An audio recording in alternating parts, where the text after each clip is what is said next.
Hello viewers, मैं doctor Rachna homoeopathic physician आज sarcoidosis की ट्रीटमेंट बताएंगे जो without any side effect cure करती है।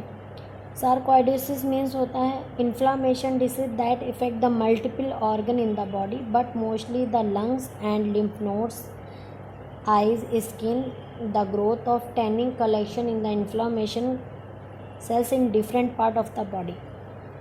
ये एक ऑर्गन से ज़्यादा बॉडी में बहुत ज़्यादा ऑर्गन्स को इफ़ेक्ट करती है और इन्फ्लामेशन, स्वेलिंग या फ्लूइड कलेक्ट होना, किसी तरीके का इन्फेक्शंस डिफरेंट ऑर्गन्स में हो जाना, उस कंडीशन को सार्कोइडोसिस कहते हैं, जो mostly lungs, lymph nodes, eyes और स्किन को इफ़ेक्ट करती हैं।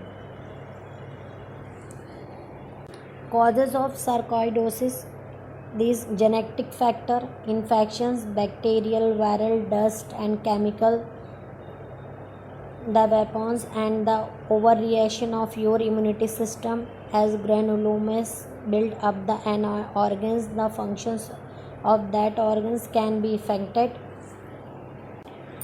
ये इन्हीं कारण से होते हैं। ये जेनेटिक हेरिडिटी कंडीशंस भी होती है, बैक्टीरियल एंड वायरस कंडीशन से भी अपेयर हो जाता है, डॉपलर एयरवॉर पार्टिकल इन्फेक्शन से भी अपेयर हो जाता है, या अदर हेल्थ सिस्टमेटिक डिसीज़ के कारण भी हो जाता है, या सेल्फ इम्यूनिटी वीक होने के कारण, या ग्राइनोलोमर एक सेल्स होती है जो ऑर्गन्स में होती है, उसमें किसी तरीके का इन्फेक्शंस क्रिएट हो जाना, इन कारण से भी सार्कोइडोसिस की कंप्लेन अपेयर हो जाती है। इन कारण से Sometimes sarcoidosis cause long-term problems such as lungs, eyes, kidney, heart, nervous system। इन ऑर्गन्स को टच करती है, इवन किडनी को भी इफ़ेक्ट करती है, वो भी समटाइम देखने को मिलता है सार्कोइडोसिस, क्योंकि एक इन्फ्लामेटरी डिसीज़ है, इन्फ्लामेटरी कंडीशंस है, रेस्पिरेटरी डिसऑर्डर है, साथ में इन ऑर्गन को भी टच करती है, इवन नर्वस सिस्टम को भी टच करती है, लाइक ब्रेन में इंसेफेलाइटिस, मेनिंजाइटिस जैसी कंप्लेन भी समटाइम अपेयर कर देती है।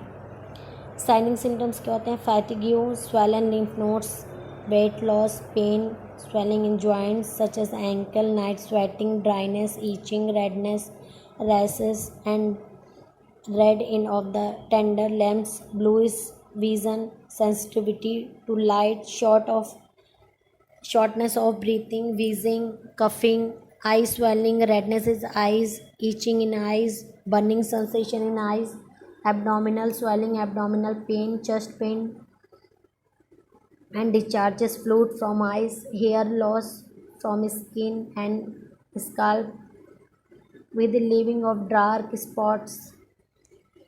ये साइनिंग सिम्टम होते हैं, लक्षण होते हैं, बट बहुत ज़्यादा इनके साइनिंग सिम्टम्स होते हैं क्योंकि ये लंग्स, आइज, किडनी, हार्ट और नर्वस सिस्टम को इफ़ेक्ट करते हैं। तो जब इन ऑर्गन्स को इफ़ेक्ट करेगी, इन्फ्लामेशन क्रिएट करेगी, तो इन ऑर्गन्स के भी सेल्फ साइनिंग सिम्टम होते हैं। जैसे किडनीज़ के हैं तो इन्फ्लामेशन अपेयर हो जाना, लाइक लोअर एब्डोमेन पेन होना या left side right side pain होना, and burning urine, difficulties urine and itching, redness, severe pain abdominal, ये कंडीशंस अपेयर होती है। हार्ट में है तो कार्डियक पेन होना, चेस्ट टाइटनेस होना, चेस्ट पेन होना, इससे भी इफ़ेक्ट करती है। आइज़ का मैंने बताया, सेंसिटिविटीज़ है। लंग्स डिसऑर्डर की सिम्टम्स हमने बता दिया है आपको किस तरीके से हो सकते हैं, चेस्ट पेन होते हैं साथ में। तो ये ऑर्गन्स पे डिपेंड करता है। सार्कोइडोसिस की कंप्लेन ही इन्फ्लामेटरी कंडीशन है, तो इन ऑर्गन को टच करता है। उनके डिफरेंट साइनिक सिम्टम होते हैं, बट मैंने एक यहाँ पे माइल्ड सिम्टम आपको अपेयर किया, जैसे कि कॉमन सिम्टम है जो सभी पेशेंट्स में देखने को मिलते हैं और सभी ऑर्गन को भी कवर करते हैं। Slight vomiting, nausea, mild headache, ये भी सिम्टम अपेयर हो जाते हैं। तो ये कॉमन सिम्टम है जो सभी पेशेंट में देखने को मिलते हैं। तो आप इनके बिहाफ पे अपनी मेडिसिन चूज़ करके ले सकते हैं, बट ये जो मेडिसिन हम बताएंगे कॉमन मेडिसिन हैं, आप इन्हें यूज़ कर सकते हैं, बट ये सिम्टम्स को कवर करती हैं। अगर आपको क्रॉनिक कंडीशंस है सार्कोइडोसिस की और साथ में अदर हेल्थ इश्यूज़ है, जैसे कि इसमें हमने बताया आपको इतने ऑर्गन्स को कवर करती है, तो आपको इमीडिएटली होम्योपैथी कंसल्ट करना चाहिए, क्योंकि होम्योपैथी में कॉन्स्टिट्यूशंस केस टेकिन इम्बलाइजेशंस के बिहाफ पे ट्रीटमेंट देते हैं, जिससे कि आप कंप्लीट क्योर हो सकते हैं। और अगर आपको एक्यूट कंडीशंस है और आपको सिर्फ स्किन या आई से रिलेटेड कंप्लेन है तो आप ये मेडिसिन यूज़ कर सकते हैं, या हार्ट या किडनी से रिलेटेड हो तो भी ये मेडिसिन आप यूज़ कर सकते हैं, बट एक्यूट कंडीशन में, नॉट क्रॉनिक कंडीशंस में। बट आप ये मेडिसिन यूज़ करिए। अगर आपको 1-2 वीक्स में रिलीफ होता है तो आप इसे कंटिन्यू 12 वीक यूज़ कर सकते हैं। बट अगर आपको 1 वीक 2 वीक्स में रिलीफ ही नहीं दिखती है, सिर्फ 10% 20% इम्प्रूव है, तो आपको इमीडिएटली होम्योपैथी कंसल्ट करना चाहिए, जिससे कि आप कंप्लीट क्योर हो सके। जैसे कि हमने सभी वीडियोस में बताते हैं, ये मेडिसिन एक कॉमन मेडिसिन है, जनरल मेडिसिन है, जो सभी बहुत सारे डिसीज और ऑर्गन्स को कवर करती हैं, पॉलीकिस्ट रेमेडीज़ होती हैं। इसलिए फर्स्ट मेडिसिन है Rhus tox 200 2 times a day for 12 week के लिए यूज़ कर सकते हैं आप। सेकेंड है lycopodium 200 2 times a day for 12 week के लिए यूज़ कर सकते हैं।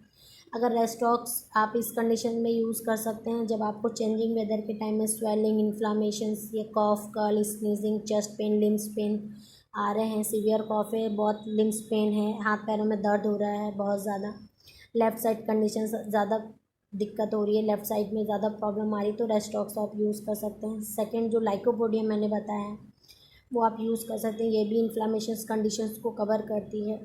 साथ में आपको स्वेलिंग है, रेडनेस है, ईचिंग है, बर्निंग है, सेंसिटिविटी लाइट्स का, आइज इन्फेक्शन है या एब्डोमिनल पेन है, राइट साइड प्रमोट करती है मेडिसिन। तो राइट साइड आपकी राइट आई और एब्डोमेन, राइट लेग्स, तो राइट साइड अगर आपको सिम्टम अपीयर हो रहे हैं, बहुत सीवियर ईचिंग है, बर्निंग सेंसेशन है, यूरिनेशन कंप्लेन है, तो आप लाइकोपोडियम यूज़ कर सकते हैं।